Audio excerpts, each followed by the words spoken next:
Bapa di surga, terima kasih untuk kami boleh beribadah pada siang hari ini Tuhan. Ini sungguh-sungguh anugerah Tuhan. Kami tadi menyembah Tuhan, ingin menyenangkan Tuhan, tapi kami juga dikuatkan melalui lagu-lagu yang kami naikkan untuk kemuliaan Tuhan. Kami juga dibangun, kami juga dihiburkan, kami juga diberi harapan bahwa tidak ada yang mustahil di dalam Tuhan. Terima kasih Tuhan Yesus, kami bersyukur sekali punya Allah seperti Engkau, yang di dalam kesulitan hidup yang paling sulit, tidak pernah kami ditinggalkan oleh-Mu ya Tuhan. Terima kasih Tuhan Yesus, terima kasih. Sebentar firman akan diberitakan, kami minta urapan dari-Mu Tuhan, untuk kami yang berbicara, untuk kami yang menerima Tuhan. Biar Tuhan sendiri berbicara kepada kami, dan mengubah hidup kami. Kami serahkan waktu ke depan dalam tangan Tuhan. Biar Tuhan yang dimuliakan, Tuhan yang menjadi pusat, Tuhan yang menjadi fokus, dan Tuhan yang berbicara. Di dalam nama Yesus kami berdoa. Amin. Mari kita buka Injil Markus ya, Injil Markus pasalnya yang kelima, mulai ayat yang ke-21. Injil Markus pasal yang kelima, ayat yang ke-21. Beberapa waktu yang lalu, kalau saudara-saudara masih ingat ya, teman kita Ali pernah membahas perempuan yang 12 tahun sakit pendarahan ya. Nah, cerita itu menarik, nanti saya jelaskan. Itu ada dalam paragraf ini, ada dalam perikop ini, tapi kita tidak akan bahas, saya tidak akan mengulang khotbah yang pernah disampaikan oleh Ali waktu itu. Saya bacakan ya, ayat 21 sampai ayat ke-24. Sesudah Yesus menyeberang lagi dengan perahu, orang banyak berbondong-bondong datang lalu mengerumuni dia. Sedang ia berada di tepi danau, datanglah seorang kepala rumah ibadat yang bernama Yairus. Ketika ia melihat Yesus, tersungkurlah ia di depan kakinya dan memohon dengan sangat kepadanya, "Anakku perempuan sedang sakit, hampir mati. Datanglah kiranya dan letakkanlah tanganmu atasnya supaya ia selamat dan tetap hidup." Lalu pergilah Yesus dengan orang itu, dengan Yairus. Orang banyak berbondong-bondong mengikuti dia dan berdesak-desakan di dekatnya. Ya, mulai ayat ke-25 adalah ayat yang dibahas oleh Ali mengenai perempuan yang sakit pendarahan 12 tahun lamanya. Kita lompat ayat 35. Ketika Yesus masih berbicara, datanglah orang dari keluarga, berbicara dengan tadi perempuan yang sakit pendarahan setelah habis sembuh. Ketika Yesus masih berbicara, datanglah orang dari keluarga kepala rumah ibadat itu, keluarganya Yairus, dan berkata, "Anakmu sudah mati." Tadi kita baca hampir mati, sekarang sudah mati. "Apa perlunya lagi engkau menyusahkan guru?" Tetapi Yesus tidak menghiraukan perkataan mereka dan berkata kepada kepala rumah ibadat, "Jangan takut, percaya saja." Ya, dia tidak menghiraukan, kemudian bilang sama kepala rumah ibadat, "Jangan takut, percaya saja." Lalu Yesus tidak memperbolehkan seorang pun ikut serta kecuali Petrus, Yakobus, dan Yohanes, saudara Yakobus. Ini inner circle-nya Yesus. Mereka tiba di rumah kepala rumah ibadat dan di sana dilihatnya orang-orang ribut. Ribut itu maksudnya rame, menangis, wailing, dan meratap dengan suara nyaring. Sesudah ia masuk, ia berkata kepada orang-orang itu, "Mengapa kamu ribut dan menangis? Anak ini tidak mati, tetapi tidur." Tetapi mereka mentertawakan dia. Bahasa Inggrisnya ridicule, ya. Maka diusirnya semua orang itu, lalu dibawanya ayah dan ibu anak itu, dan mereka yang bersama-sama dengan dia masuk ke kamar anak itu. Lalu dipegangnya tangan anak itu, katanya, "Talita kum," yang berarti, "Hai anak, aku berkata kepadamu, bangunlah." Seketika itu juga anak itu bangkit berdiri dan berjalan, sebab umurnya sudah 12 tahun. Semua orang yang hadir sangat takjub. Dengan sangat ia berpesan kepada mereka supaya jangan seorang pun mengetahui hal itu. Lalu ia menyuruh mereka memberi anak itu makan. Ya, demikian firman Tuhan. Saudara, kisah ini menarik ya menarik sekali. Lagu-lagu yang dipilih Vero juga sesuai ya, amazingly. Kalau saudara-saudara punya latar belakang Katolik ya, Roman Catholic, bagian ini sering disebut sebagai bagian Santo Yudas dari kitab Markus. Ya, nanti saya cerita kenapa itu ya. Jadi ini Saint Jude chapter of the book of Mark gitu ya. Nah, karena apa? Karena temanya itu mengenai hopelessness. Ya, temanya mengenai hopelessness ya. Anak perempuannya umur 12 tahun, perempuan yang sakit pendarahan 12 tahun. Ini jelas sekali editing, ini permainan angka. Jadi yang sakit pendarahan 12 tahun, anak yang hampir mati umurnya 12 tahun. Jadi ini permainan angka. Ya bisa saja memang betul umurnya 12 tahun, tapi kalau dalam ilmu biblika ini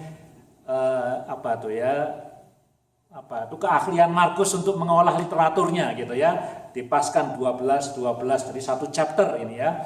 Dan temanya mengenai hopelessness, perempuan yang sakit pendarahan itu, Ali sudah cerita, kalau kita baca duitnya sudah habis, cari dokter dari yang top kemana-mana, tidak menyembuhkan dia. Alkitab mengatakan malah makin parah sakitnya, sudah hopeless. Udah gitu dia orangnya najis lagi, ya najis karena pendarahan itu najis. Baca Leviticus Imamat pasal 15 ya. Khusus pasal 15 itu mengenai najis dan nggak najis, prosedurnya bagaimana, nanti kalau sembuh harus diapakan, repot sekali. Jadi perempuan ini sudah hopeless, tidak ada harapan lagi ya. Anak yang 12 tahun, selamat datang, anak yang 12 tahun ini juga hopeless karena Yairus datang kepada Yesus bilang, anakku hampir mati, sekarat, dying. Kisah ini ada di Matius, Markus, dan Lukas. Kalau Matius paling beda di antara dua ini. Matius malah mengatakan, anakku sudah mati. Jadi Markus sama Lukas masih baikan, dying gitu ya. Bapak Ibu yang tahu mengenai teologi tahu eskatologi ya. Tahu eskatologi, ilmu tentang akhir zaman, eskatologi.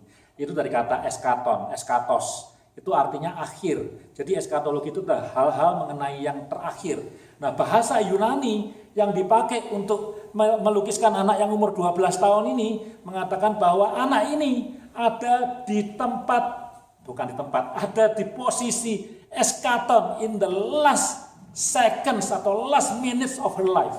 Bentar lagi mati, sekarat. Coba Anda lihat di Alkitab bahasa Yunani, ketemu tuh eskaton. Jadi anak ini sudah hopeless, gitu ya. Sudah hopeless, dua-duanya hopelessness. Maka itu saudara, kalau sudah ketemu misalnya ada rumah sakit anak namanya Saint Jude Hospital. Ya, pernah baca kan ada hospital namanya Saint Jude itu karena hospitalnya punya tema, nggak asal ngasih nama dia. Dia punya tema, ini hospital mau menolong orang-orang yang sakit yang sudah hopeless.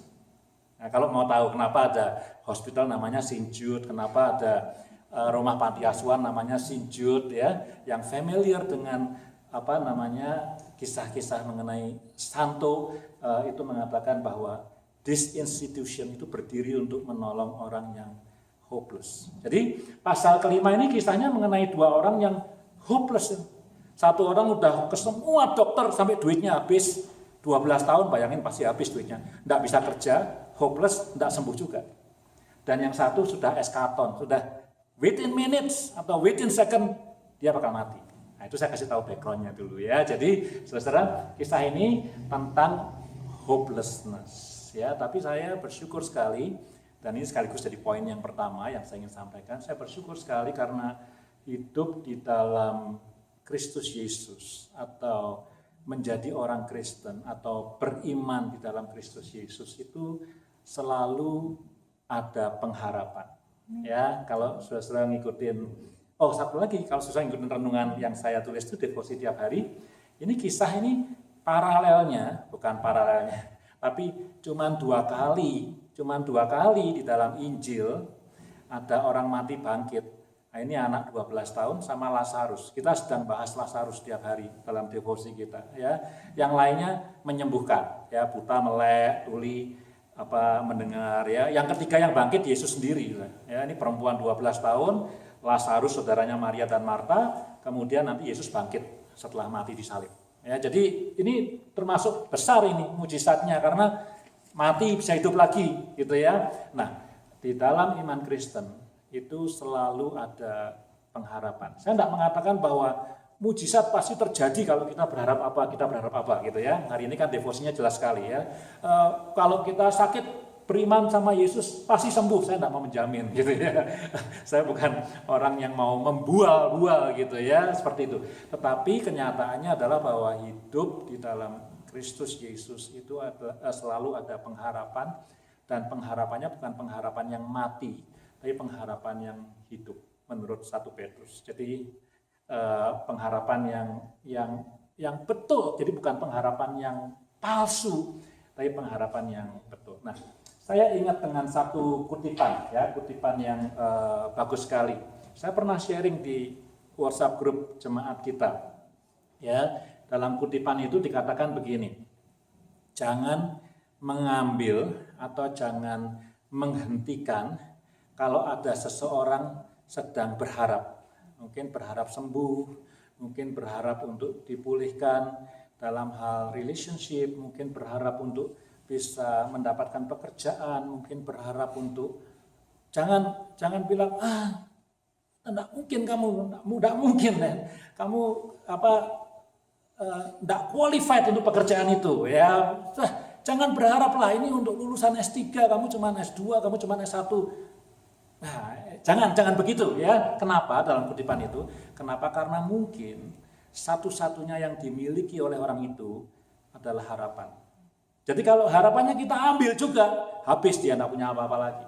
Ya, karena orang yang berharap, kalau orang yang punya S3, brainnya top gitu ya, otaknya sudah top sekali, barangkali, tidak pasti, barangkali mudah dapat pekerjaan. Ya, kalau brilliant otaknya, pokoknya orang yang bagus lah ya, people skillnya bagus, dapat kerjaan gampang sekali. Tidak perlu berharap dapat kerjaan dia, apply dapat dia. Ya. Tapi kalau orang yang edukasinya pas-pasan, ya, penampilan juga pas-pasan, keterampilan bicara juga pas-pasan, tidak pinter ngomong gitu, untuk dapat pekerjaan perlu berharap, dan mungkin itu kritikal sekali bagi dia. Kalau pengharapan itu diambil, kita bilang sudah kamu tidak mungkin gitu, habis dia. Karena mungkin yang dia punya cuma itu aja harapan.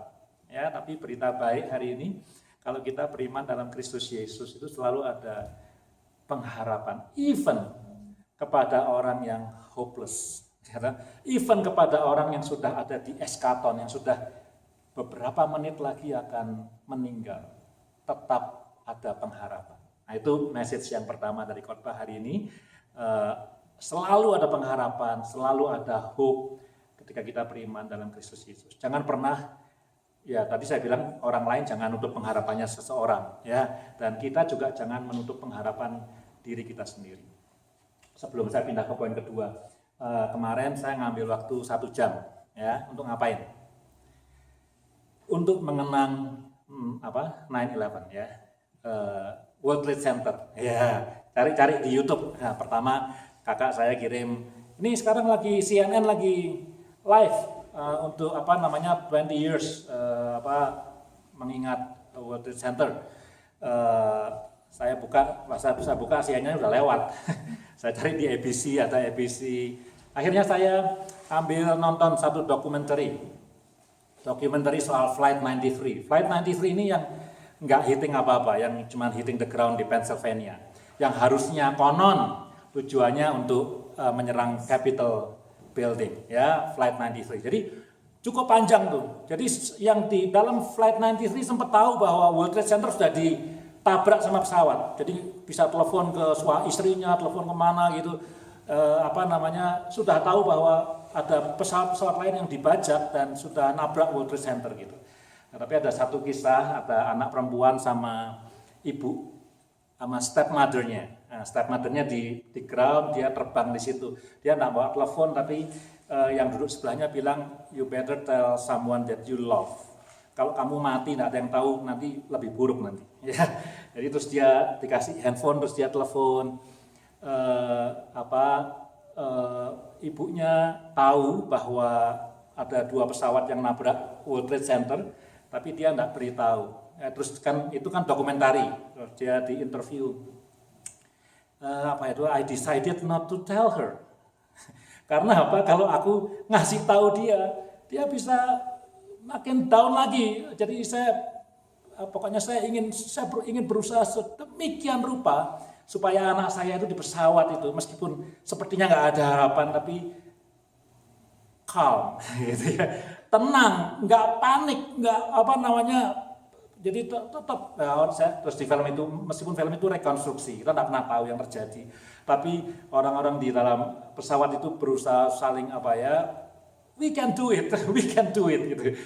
Di film itu diceritakan mereka bawa air panas di tekonya, dikasih pramugarinya, nanti disiram ke pembajaknya itu ya. Itu dramatisir filmnya seperti itu.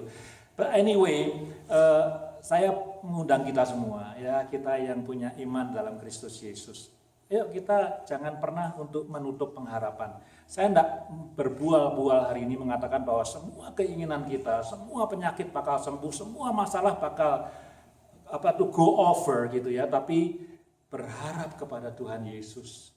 Itu adalah message, adalah pesan dari firman Tuhan hari ini. Dan itu sebetulnya yang dikerjakan oleh Yairus.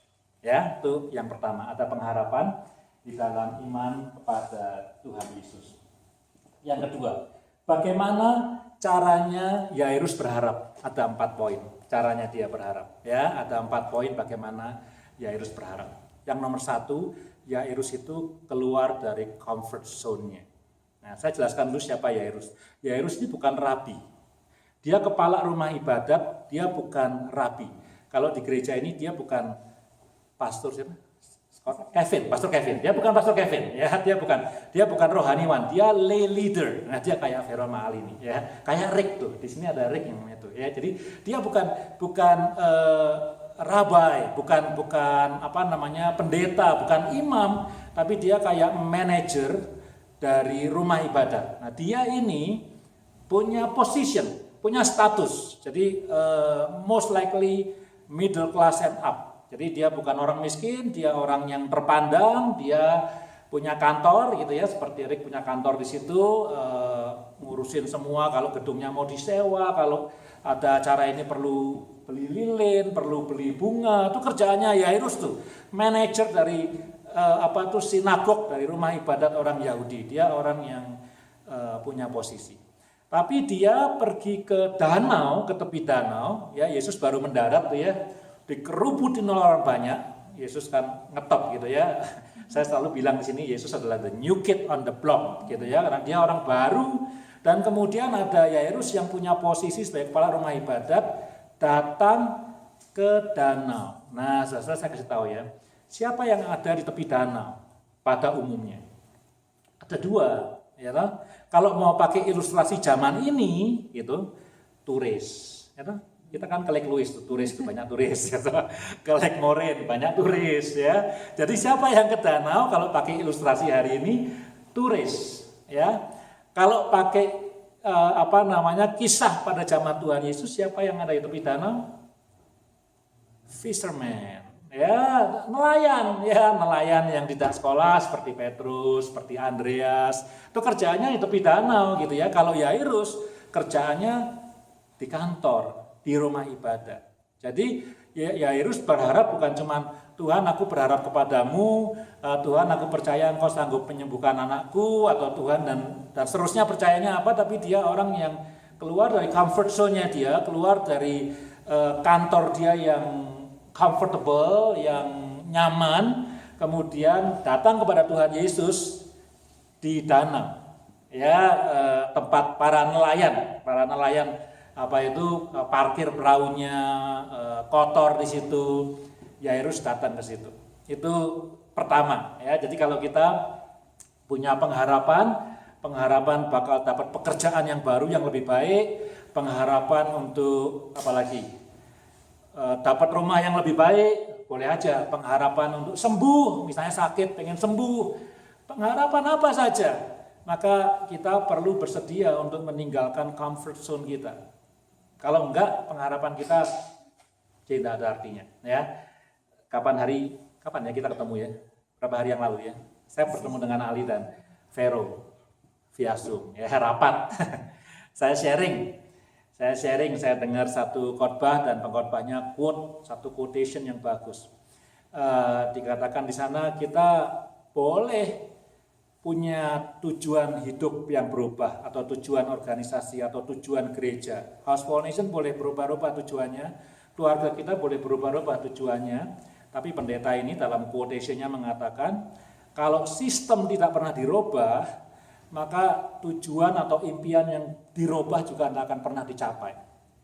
Gitu. Jadi kalau kita ngomong, oh sekarang ya House for Nation sekarang mau fokus untuk melayani anak-anak sebagai first priority. Tapi selama sistem dan cara kerja tidak pernah dirubah, itu nggak akan pernah terjadi. Jadi mesti ada yang dirubah baru terjadi. Nah, pembicara ini memberikan contoh. Kalau misalnya tahun lalu atau 4 tahun yang lalu ikut Olympic Games tuh ya, dan di sana lari misalnya 100 meter, dan ada pada posisi yang kelima misalnya, ya.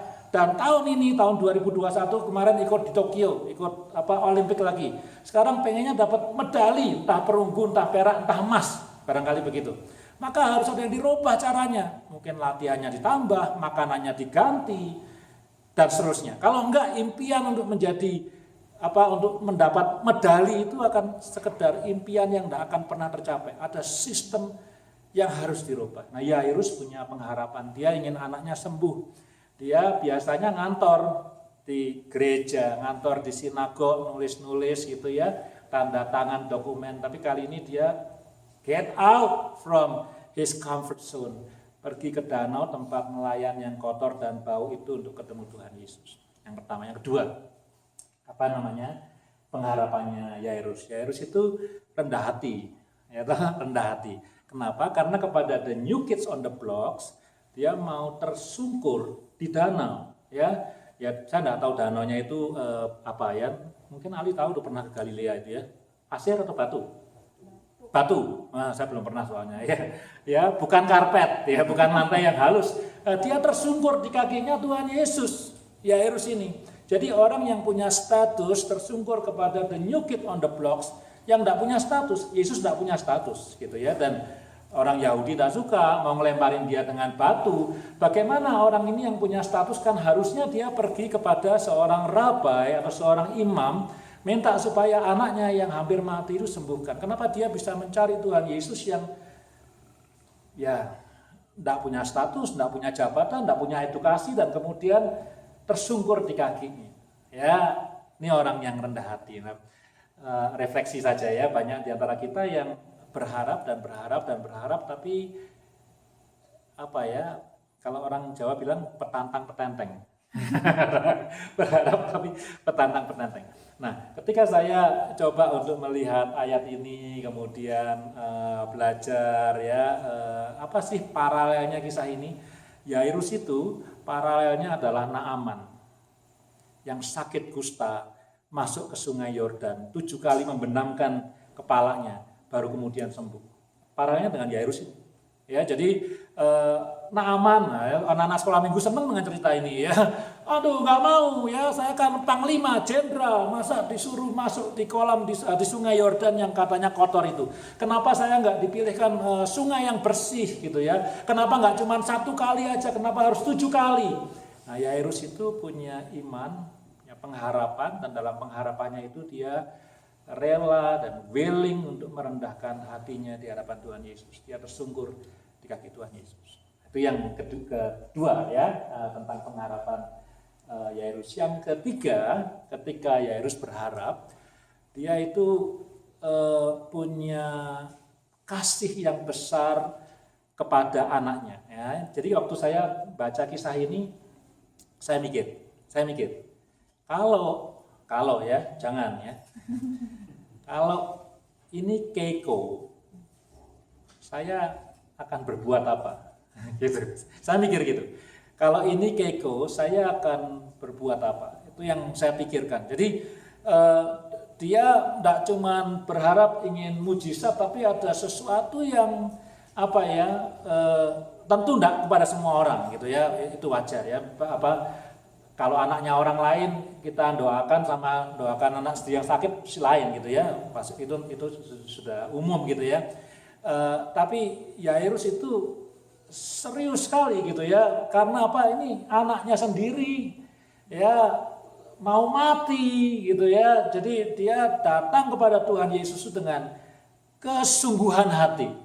Itu pengharapannya. Jadi bukan pengharapan ya kalau dikasih puji Tuhan, kalau nggak dikasih ya apa boleh buat deh, nasib. Tapi ya tidak semua orang bisa punya iman seperti itu. Tapi Yairus itu datang itu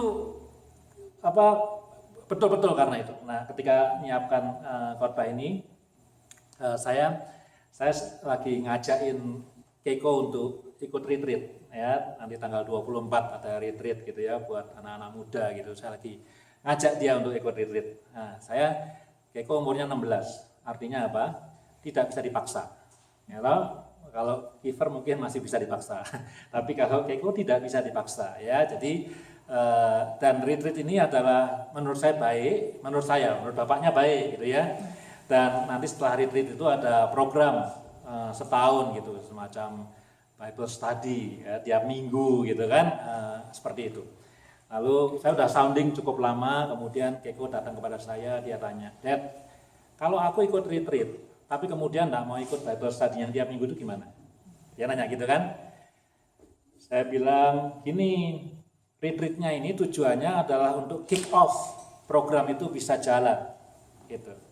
Jadi kalau kamu punya pikiran nggak mau ikut program itu, ya buat apa ikut retreat, gitu kan? Beda kalau misalnya kamu ikut retreat, kemudian kamu nyoba programnya 1-2 kali, kamu bilang it is not useful to me, boring, aku mau berhenti, itu lain ceritanya. Tapi kalau dari awal kamu sudah bilang, aku tidak mau ikut programnya, sedangkan retreatnya adalah untuk launching the program lah, buat apa kamu ikut retreatnya gitu loh. Sudah toh, selesai. Itu saya mikir-mikir lagi gitu. Wah, ini yang saya omong ini memberikan dia beban yang berat. Ya. Akhirnya hari apa itu ya, saya nganter santapan rohani gitu, sehingga saya bisa jemput dia pulang sekolah. Saya jemput dia di mobil, saya beritahu, oke, I change my mind, saya berubah pikiran. Aku tidak bisa maksa kamu putuskan sendiri. Kecuali kamu undecisive, kamu tidak mutusin, ya aku akan mutuskan. Tapi sekarang kamu boleh memutuskan apa saja, mau ikut retreat, tidak mau ikut programnya juga silahkan dan seterusnya. Cuman saya bilang sama dia begini, kenapa aku nawarin kamu? Because aku ini your dad. Dan kalau aku lihat sesuatu yang menurutku itu bagus buat kamu, aku pasti akan offer itu untuk kamu, gitu. Tapi aku tidak bisa maksa kamu karena kamu umurnya 16 tahun gitu. Tapi kalau aku lihat sesuatu yang positif, sesuatu yang bagus, maka kalau aku ini bapak yang baik, aku akan offer ke kamu. Saya ingin mengatakan sama dia, this program is good, tapi saya tidak bisa paksa kamu. Kalau this program is not good, saya tidak akan tawarkan kamu. Ngapain saya nawarin kamu, gitu ya. Nah, Yairus itu, saya reflect ya, saya cerita Yairus itu menolong saya untuk bisa berinteraksi dengan Keiko mengenai rencana retreat itu. Jadi saya lihat Yairus itu bapak yang sungguh-sungguh mengasihi anaknya yang hampir mati. Ya, untuk itulah dia tidak putus harapan di dalam keadaan yang hopeless. Dia tetap berharap kepada Tuhan. Datang ke danau, keluar dari comfort zone dia, merendahkan diri untuk menyembah Yesus di kakinya. Karena apa? Dia punya pengharapan yang sungguh-sungguh untuk anaknya yang umur 12 tahun ini. Bukan pengharapan yang asal-asalan, gitu ya. Itu mengenai Yairus. Nah, yang terakhir, yang keempat, saya bilang ada 4 ya mengenai pengharapan Yairus. Ketika mereka sampai di rumahnya rumahnya Yairus tuh ya, orang-orang bilang apa? Anakmu sudah mati, udah nggak usah nyusahin Yesus lagi, gitu kan? Terus Yesus bilang apa? Jangan mendengarkan, ya, dihiraukan ya sama Tuhan, jangan mendengarkan. Percaya saja. Nah, saya kasih cerita dulu. Di dalam tradisi Yahudi sama orang Cina mirip-mirip tuh. Kalau ada yang mati, kita perlu membayar yang kita sebut professional wailers. Jadi orang nangis yang profesional kita bayar. orang yang paling miskin dalam tradisi Yahudi, at least mesti bayar 2 orang pemain flute kayak suling dan 1 orang perempuan yang akan nangis di dekat orang mati itu. Baca Lazarus, wailing juga. Banyak orang wailing itu professional wailers. Yang tahu orang Chinese sudah tahu tuh ya, muter-muter di sekitar peti, wah pakai serang gitu ya. Seru tuh ya, dibayar tuh ya gitu ya. Jadi mirip. Nah, orang yang paling miskin menurut tradisi Yahudi mesti bisa bayar 2 pemain flute plus 1 orang yang akan nangis, menunjukkan rasa duka gitu ya. Jadi kalau salah satu tafsiran misalnya mengatakan bahwa orang-orang yang ridicule Yesus, yang menertawakan Tuhan Yesus itu adalah orang-orang ini yang dibayar ini. Ya, karena buat mereka yang penting kalau aku dibayar aku mengerjakan tugasku gitu loh. Ya, Tuhan Yesus mengatakan orang ini nggak mati tapi tidur. Ini persis banget dengan kisah Lazarus ya, karena memang kalau untuk melukiskan tentang orang mati kadang-kadang ada kata lain yang bisa dipakai, orang itu sedang tidur gitu ya, permainan kata tidur dan mati gitu. Nah, orang-orang yang profesional ini yang dibayar untuk nangis karena ini karena saya bilang middle class and up, mungkin yang nangis lebih dari 1 gitu, yang memain musik juga lebih dari 1. Dia bisa bayar barangkali 10 orang untuk nangisin anaknya yang mati itu gitu ya, wailing, meratap, merintih gitu ya, dan bilang sama Tuhan Yesus, tidak ada gunanya kamu datang, anaknya sudah mati. Diketawain gitu Tuhan Yesus. Tapi Tuhan mengatakan apa? Jangan dipedulikan, percaya saja. Nah, sekarang saya ingin bertanya. Apakah firman Tuhan itu mengajarkan kita supaya hidup kita tidak realistis? Saya pikir enggak. Sama sekali enggak, ya. Kalau misalnya ada anggota keluarga kita yang sakit. Katakanlah sakitnya cancer. Ya, kita tidak mendoakan, tapi itu contoh yang paling gampang. Sakit cancer. Dokternya bilang, ini orang ya 6 months hidupnya. Habis itu tidak ada harapan, atau 2 months, atau berapa minggu, misalnya divonis seperti itu. Ya, apakah kita harus seperti Tuhan Yesus? Jangan dengarkan, percaya saja. Nah, ya betul enggak? Kan Yesus gitu kan? Jangan dengarkan dokter, percaya saja. Ya, kalau mati gimana? Banyak pendeta ngomong gitu kan repot. Ya, jangan dengar. Bukan ya, saya pikir firman Tuhan tidak mengajarkan kepada kita being unrealistic. Firman Tuhan tidak mengajar kepada kita untuk tidak memperhatikan data-data COVID. Nggak perlu pakai masker di gereja. Sorry, saya nggak pakai masker. Nggak usah pakai masker, ya buka aja. Ya anak-anak Tuhan pasti dilindungi. Kita nggak dipanggil seperti itu. Ya bukan, kita nggak mau menjadi orang Kristen yang bodoh, yang gegabah seperti itu. Tentu kita harus realistik, kita harus mendengarkan, kita harus menerima input data dan yang lain-lainnya. Hanya pertanyaannya begini. Kita mendengarkan data yang ada, data dari Alberta Health Services misalnya, data dari dokter yang menangani tadi saudara kita yang sakit barangkali.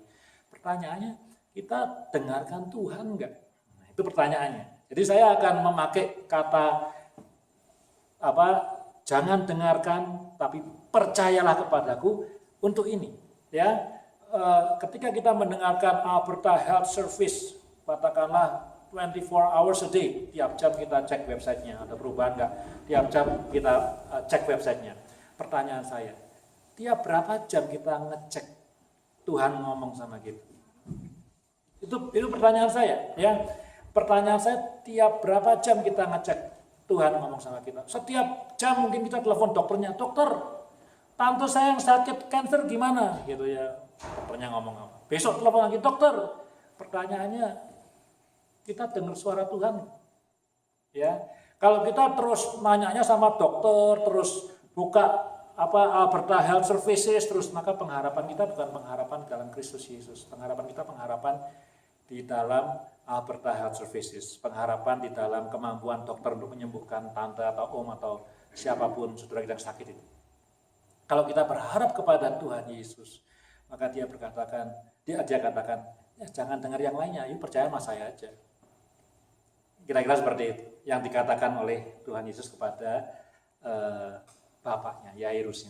Ya, jadi itu ada 4 hal bagaimana seseorang itu berharap. Yang pertama, dia keluar dari comfort zone-nya. Yang kedua, dia merendahkan hatinya dalam pengharapannya. Dan yang ketiga, dia berharap dengan kesungguhan, bukan dengan asal-asalan. Dan yang keempat tadi, cerita mengenai Yairus ini adalah mendengarkan apa yang Tuhan sampaikan dan percaya saja. Ya, jangan membiarkan hidup kita didriven oleh suara-suara yang bukan suara Tuhan Yesus. Repot, ya. Bukan berarti suara-suara itu tidak betul, bukan berarti pendapat Alberta Health Services tidak betul, bukan berarti pendapat dokter tidak betul. Tapi kalau kita mau beriman dan berharap kepada Tuhan Yesus, yang kita perlu dengar Dia, yang perlu kita percayai adalah Dia.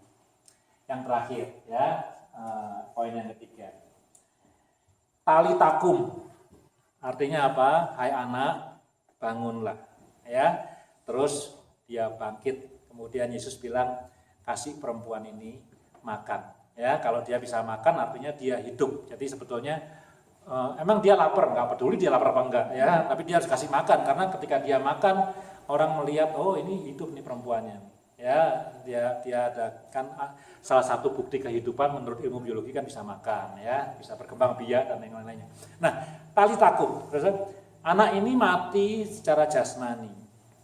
Ini agak out of context ketika saya menyiapkan khotbah ini. Tapi banyak orang Kristen yang barangkali mati rohani. Ya, saya suka dengan lagu tadi, Jalan Serta Yesus. Ya, lagunya Pak Irwan sama Cirut waktu anniversary. Kebetulan itu nanti akan sama yang tadi Vero khotbah tadi itu. Ya, yang dikatakan Vero tadi akan sama dengan renungan buat besok pagi. Renungan buat besok sudah selesai kebetulan, ya. Jadi sama itu, ya. Saya katakan dalam renungan itu bahwa di dalam iman Kristen, figur Tuhan Yesus itu kritikal dan krusial. Kalau itu dicabut, Kristen tidak ada, sudah. Nah, Yesus Kristus Kristen, ya. Kristen itu pengikut Kristus, gitu kan. Jadi Kristus itu critical, fundamentally critical and crucial. Oh, saya ingat kata-katanya. Fundamentally critical and crucial in Christian faith. Kalau itu diambil, tidak ada Kristen lagi. Hanya sayangnya, meskipun dia itu fundamental, critical, dan crucial dalam Christian faith, sayangnya banyak orang Kristen yang hidupnya tidak mengikuti Kristus, tidak meneladani Kristus. Itu sayang, ya. Ya kalau dibilang kritik ya bolehlah kritik, ya. Sayang gitu, ya. Kita percaya Yesus, percayanya 1000%. Hidupnya seperti Yesus. Mungkin minus, mungkin minus. Ya nggak minus lah, 50% lah, ya. Atau 30%, ya. Minus mungkin enggak, tapi 30%. Sayang, ya, karena figur yang kritikal itu, tapi hidup kita enggak bisa ngikutin seperti itu. Tali takum. Itu yang saya bilang, ya. Saya bilang bukan buat Bapak Ibu sekalian, tapi juga buat saya sendiri. Orang-orang Kristen yang mungkin mati rohaninya, yang perlu bangun, yang perlu dijamah oleh tangan Tuhan Yesus, dan Tuhan mengatakan tali takum, jangan jadi zombie gitu. Ya, badannya hidup tapi rohaninya mati, tidak ngikutin Tuhan Yesus. Atau datang ke gereja atau beriman dengan besar-besar nama Tuhan Yesus, ada di rumah ada lukisan Yesus yang besar sekali, tapi hidupnya tidak seperti Tuhan Yesus. Saya pernah bilang dulu di rumah saya, cerita terakhir, di rumah saya ada 2 poster yang sama besar di pintu antara ruang tamu dan ruang tengah. Masih ingat rumah Indonesia, ya, ruang tamu, ruang tengah. Ada pintunya, ada poster besar. Di sebelah kiri posternya Soekarno, di sebelah kanan Tuhan Yesus. Ya, itu rumah saya waktu saya SD itu, ya.